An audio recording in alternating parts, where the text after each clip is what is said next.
जेव्हा आपण छत्रपतींचा इतिहास आपण पाहतो, मग छत्रपती शिवाजी महाराज, छत्रपती संभाजी महाराज असो, हा इतिहास पहिल्यांदा प्रत्येक जणाचं रक्त जे ते सळसळतं, कारण आपण महाराष्ट्र नव्हतं.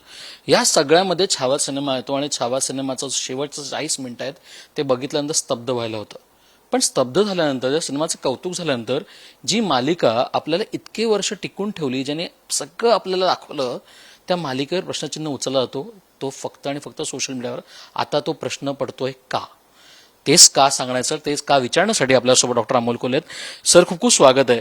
मुळात मी तुम्हाला भेटणार होतो या अगोदर आणि तुम्हाला विचारणार होतो की तुम्हाला सिनेमा कसा वाटला, पण आता मला वेगळा प्रश्न विचारावा लागतोय, कारण हा सिनेमाला घेऊन झालेलं तो जो शेवट 40 मिनिटाचा बलिदान आहे, ते मालिकेत का आपण कमतरतेत दाखवलं, हा सगळ्यात मोठा प्रश्न आता उभा राहिलाय. हा प्रश्न उभा राहताना एक वेगळा प्रश्न पण राहिला, तो म्हणजे इंटिग्रिटीचा, जो तुम्हाला फार जिवारी लागलेला आहे.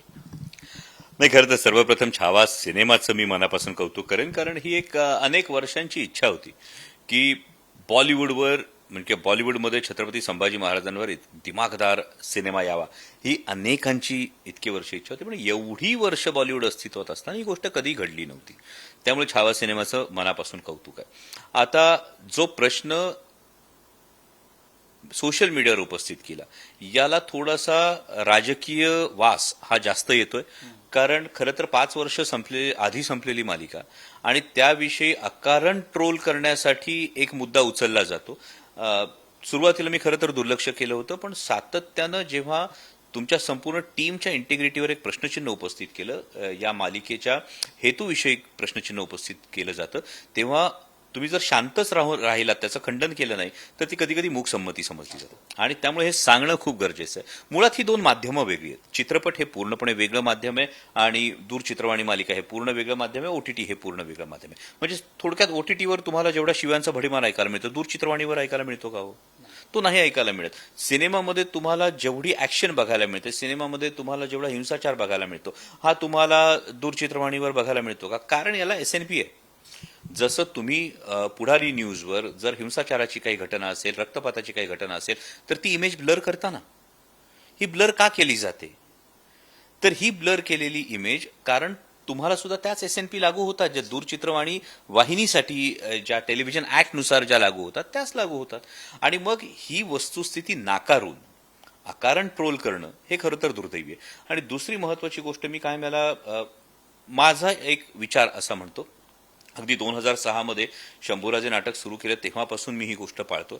2012 मध्ये शिवपुत्र संभाजी महानाट्य सुरू केले, जे आजतागायत सुरू आहे. म्हणजे महानाट्य तू सुद्धा पाहिलेलं आहे. महानाट्यामध्ये बलिदानाचा संपूर्ण प्रसंग हा बघायला मिळतो. पण बलिदानाचा प्रसंग संपल्यानंतर अवघ्या 2 मिनिटात पूर्ण भरजरी पेहरावात शंभूराजे पुन्हा प्रेक्षागृहात येतात. का? तर मला असं, माझी ही भावना आहे शंभूभक्त म्हणून, की प्रेक्षागृहातून जाणाऱ्या कुठल्याही प्रेक्षकाने छत्रपती संभाजी महाराजांचं ते रक्तरंजित रूप डोळ्यात साठवून जाऊ नये.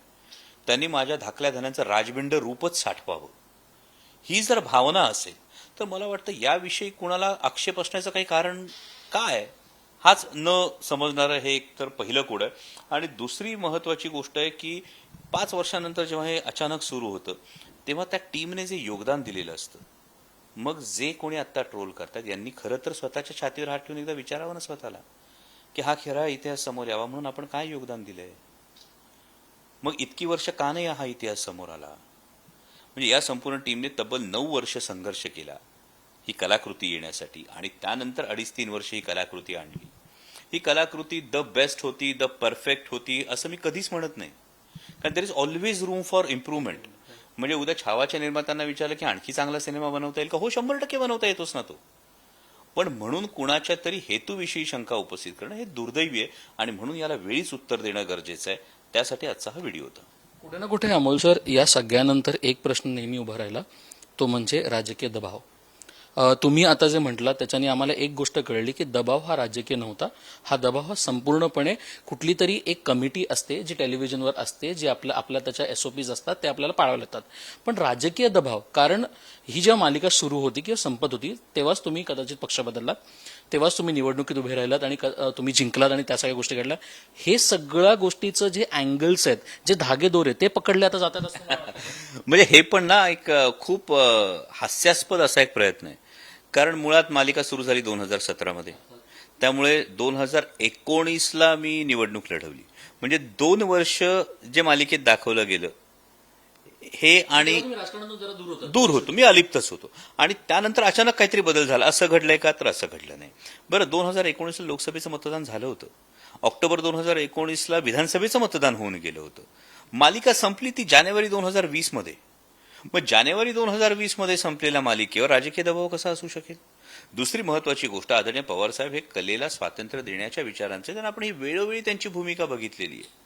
म्हणजे अगदी मला वाटतं सिंहासन सिनेमाच्या वेळी मला डॉक्टर जब्बार पटेलांनी तो एक प्रसंग सांगितला ना, अंगावर शहारे आले होते माझ्या, की यशवंतराव चव्हाण साहेबांच्या त्या ब्लॅक मर्सिडीज गाडीमध्ये आदरणीय पवार साहेब आणि यशवंतराव चव्हाण साहेब आणि जब्बार पटेल सर यांची एक बैठक झाली होती. आणि यामध्ये चव्हाण साहेबांनी असं सांगितलं तर हे जर समोर आणलं तर हे फार चिखलफेक करणार आहे. आणि त्यानंतर पवार साहेबांचं जे उत्तर होतं हे वाखाणण्यासारखं उत्तर होतं. ते म्हणाले की त्यांना कलेतून हे मांडण्याचं स्वातंत्र्य आपण दिलंच पाहिजे, त्याच्यावर आपण बंधनं कशी आणू शकतो, आपण आपल्या कामातून बोलूया. जर ही भूमिका पवार साहेबांची होती तर ते एका मालिकेमध्ये अशा पद्धतीने दाखव, असं युक्तिवाद करणं सुद्धा हास्यास्पद आहे. मुळात पवार साहेबांनी मालिका त्यावेळी त्यांच्या व्यस्ततेमुळे मालिका पाहिली नव्हती. त्यांनी मालिकाच मुळात पाहिली ती कोविडच्या काळात, जेव्हा रिपीट टेलिकास्ट सुरू झालं तेव्हा त्यांनी पहिल्यांदा संपूर्ण मालिका सलग पाहिली. त्यामुळे हे सगळं हास्यास्पद आहे. आणि इतकंच कशाला, पण कुठल्याच राजकीय पक्षाच्या कुठल्याच नेत्याने, म्हणजे ना भाजप, ना शिवसेना, ना काँग्रेस, कुठल्याही राजकीय पक्षाच्या नेत्यानं मला कधीही फोन करून सांगितलं नाही की हे असं नाही, हे असं दाखवा, किंवा हे असं नाही, अशा पद्धतीने करा. जर हे घडलंच नाही तर मग आता काहीतरी जावई शोध लावून की नाही मग मतांच्या राजकारणासाठी हे केलं, मग नाही हे वोट बँकसाठी हे केलं, मग नाही पवार साहेबांनी सांगितलं म्हणून केलं, हे हास्यास्पद आहे. आणि यावर विश्वास ठेवणं म्हणजे हे खरं तर काही अंशी जर असं आपण म्हटलं तर मूर्खपणाचं लक्षण ठरेल. त्यामुळे हा जो एक प्रोपॅगंडा केला जातो, हा प्रोपॅगंडा हाणून पाडला पाहिजे. मुळात इतिहासाकडे बघण्याचा प्रत्येकाचा दृष्टिकोन हा वेगळा असू शकतो.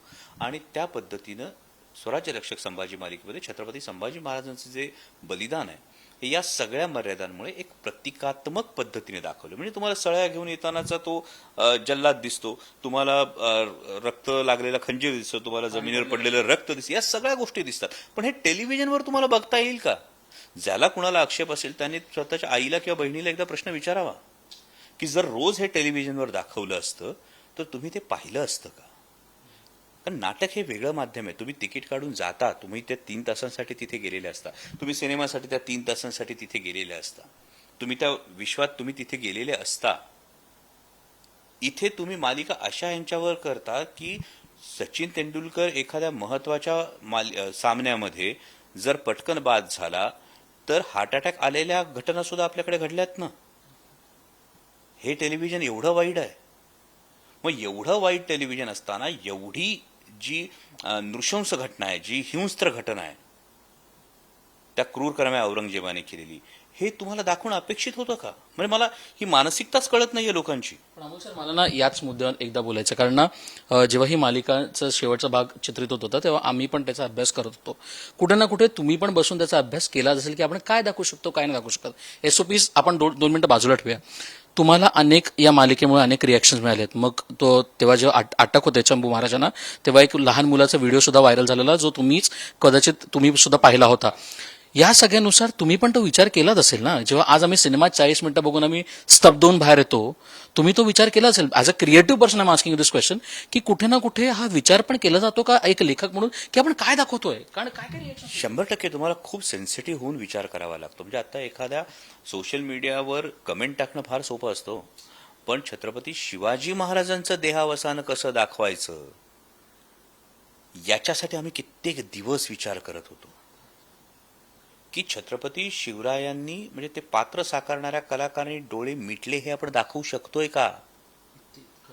तुम्ही आजही जर मालिका बघितली तर महाराज अत्यवस्थ आहेत, कॅमेरा हा जिरेटोपावर जातो आणि जिरेटोपावरचा लाईट जातो. हे सिंबॉलिक आहे, कारण नाही बघू शकत महाराष्ट्र आहे. मग ही कुठली विकृत मानसिकता आहे ज्यांचं म्हणणं आहे की नाही हे सगळं तुम्ही दाखवायला हवं होतं टेलिव्हिजनसाठी. त्यामुळे हा खूप विचार करावा लागतो. त्यामुळे हे बलिदान दाखवलं पाहिजे, 100% दाखवलं पाहिजे, पण मग ते प्रतिकात्मक पद्धतीने सुद्धा दाखवता येतं ना.